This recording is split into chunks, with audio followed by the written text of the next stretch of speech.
don't even know where to begin because there's so many things that have happened.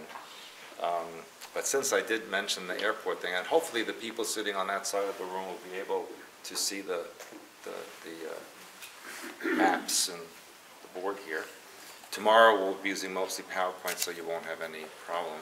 I think it's a great technology because it's on both sides of the room. We never had that before. That's pretty good. So what do you think is happening with this Ebola stuff that's going on? And any of you are sneezing, have red eyes, throwing up, anything like that? You know the story a couple of days ago with that plane that landed in Newark, New Jersey. It was a, I think, United Airlines flight. Well, first of all, two things right there was New Jersey. So people were sick anyway, right? Number one. And two is that it was United Airlines, so right away it's probably sick food on there. Okay, that's like the worst airline on the planet. But this man was throwing up just before landing, and he said his eyes were bothering him. And so the flight attendant came and asked him where he was coming from, and he said Liberia, which is this little country on the coast of West Africa. And so they stopped the plane. You probably know the story. They came on with hazmat suits, and they made all the passengers, 225 passengers, wait. And they escorted him and the guy's daughter off of the plane because they thought he had Ebola. And he had like a stomach flu. Okay, but here's the interesting thing, that in the news the next day it said that the procedure of stopping the plane and boarding it in those outfits and with such security was part of their standard procedure that they've always done. Now, I can tell you from flying everywhere for many, many years, and I've had planes with sick, that never happened. That is not standard procedure anywhere. But what they do now is they do these strange and dramatic events, and then they make it as if it's just standard. Most people don't understand that, and they don't pay attention, so they think that it's just routine and normal, and it isn't routine and normal. Why are they doing this? So to get you used to more control systems, more security, etc.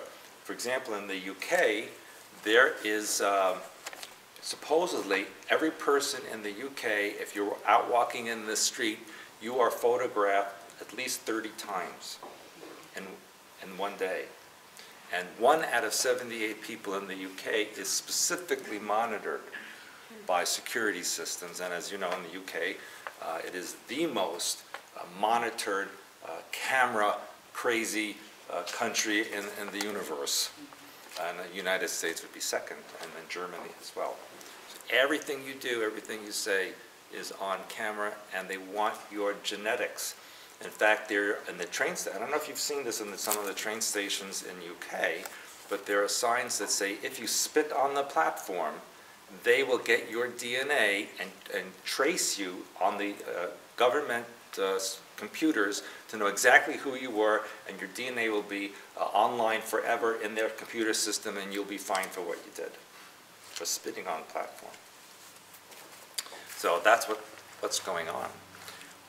Why are they doing this with Ebola? How many of you saw my posting yesterday on the website, on the main page of the website, where in 1997 there was a Simpsons cartoon that had the Ebola virus in it.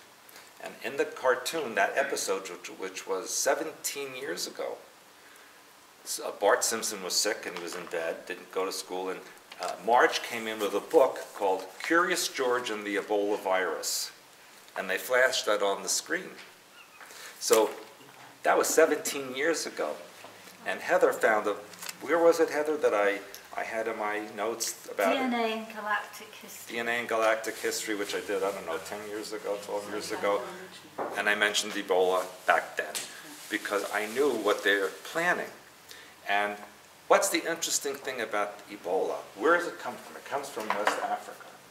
Well, what's the other disease, so-called disease, that's coming from Africa?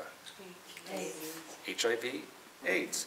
And what is the commonality between Ebola and HIV? Is that they say they both are crossovers from monkeys that somehow infected human beings and then spread the disease. Now, first of all, you should know that the Ebola that they are talking about now is not the original Ebola that was found in the late 1970s and early 80s along the Ebola River in West Africa. See? And that one was more of a hemorrhagic fever where you would bleed from the eyes, the nose, all parts of it was hemorrhagic fever, basically, that killed the person. This is not the same thing. This is some kind of modified version of Ebola, where it's more like a heavy flu and high fever and affects various organs in the body. You have not heard of any of the victims of Ebola dying from hemorrhaging. Not one.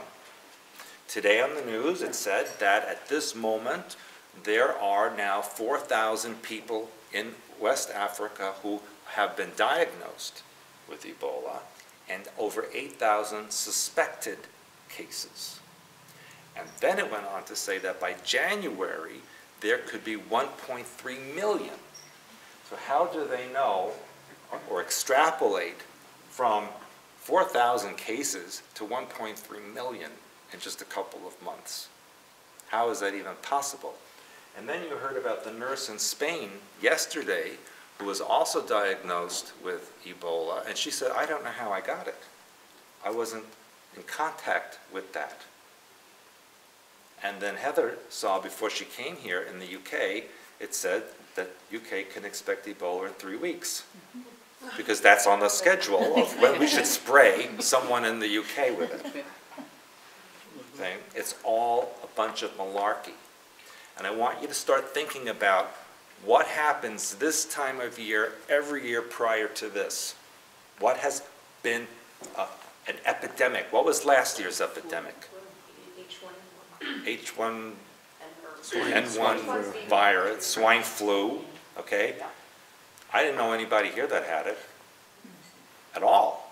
I didn't even know anyone that heard of anyone that had it. It was epidemic. Before that, what was it? West Nile virus, which cannot exist outside of the Nile Valley because it needs that condition to survive.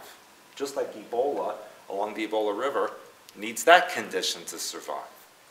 And then before that was it? SARS, Asian flu, all these other diseases that they said would be epidemic. The whole world was going to be suffering from it. And nothing happens. You know, they quarantine this and they scare you with that. I remember when they had the Asian flu epidemic, and I think that was in, might have been 2007 or 8, whenever Russia invaded Georgia. What year was that, 2007 or 8? And I was in China. And I remember landing in some of the airports in Hong Kong and Macau and Shanghai, and there were all these people with these white masks on, and these little stations, and they had these little wands that they pointed at all the passengers that were getting off to see if their fever was high. Well, they pointed from quite a distance. How is that going to... Yeah, it wasn't, they knew they weren't going to pick up anything. It's to scare you, to think that there might be some kind of virus going around and you might have it, and if the thing beeped while it pointed at you, what would happen? See? And I remember going to Singapore, and I had just left Africa. I was in, at that time, Ethiopia and Kenya, and I went to Singapore. When you land in Singapore, they make you fill out an immigration form, and right on the thing it says, have you been to Africa in the last 6 days? So I thought, okay, now what's going to happen? So I put no. Why? Because if I put yes, it's going to stop me, right? If I put no, maybe I'd get away with it, right? So I went to immigration, and I thought, well, there's going to be a lot of people, you know. I was the only one in immigration. I was like, where'd everybody else go? They all like, let's see what happens to him, and we'll wait. So I went there, and I got to the you know, and in Singapore, they don't look at you. They don't ask you, they just take your passport. So he opens my passport right to the page with my immigration stamp from Kenya. You know what he did? He put the Singapore next to it and gave me my passport back. Didn't even look at, it's like they asked me if I was there, I said no, and it was right in my passport, like right next to where he stamped it. So that's how important those things are. They're absolutely meaningless. No one looks and nobody cares. They announced, was it yesterday, that 5 American airports now will be screening people who come from Africa to see if they have a temperature. You know, but let's look at that, because you've been sitting on a plane for 15 or 20 hours, your body temperature is going to go up. You know, it's definitely going to go up because you're always hot. So what are they going to just find somebody with a suspected case and then quarantine that person for umpteen days until they find out they don't have it? Or maybe they'll spray them while they're in quarantine and make them have it. The whole idea is to scare you into a forced vaccination. A forced vaccination.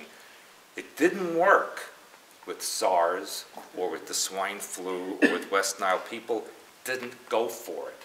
So with this, they're kind of scaring you into it because now it's in the United States. Why is it in the United States? Because they brought it here. Those doctors or volunteers that became infected were brought to the United States purposely. Now, anyone who knows about international health care knows that they have medical ships specifically designed for those things, so that they could have just taken them on board a ship off the coast and treated them right there. Why did they have to bring them there and then possibly contaminate the hospital, the nurses, the doctors, and all that? They brought that one guy to, was it Dallas? And he died yesterday.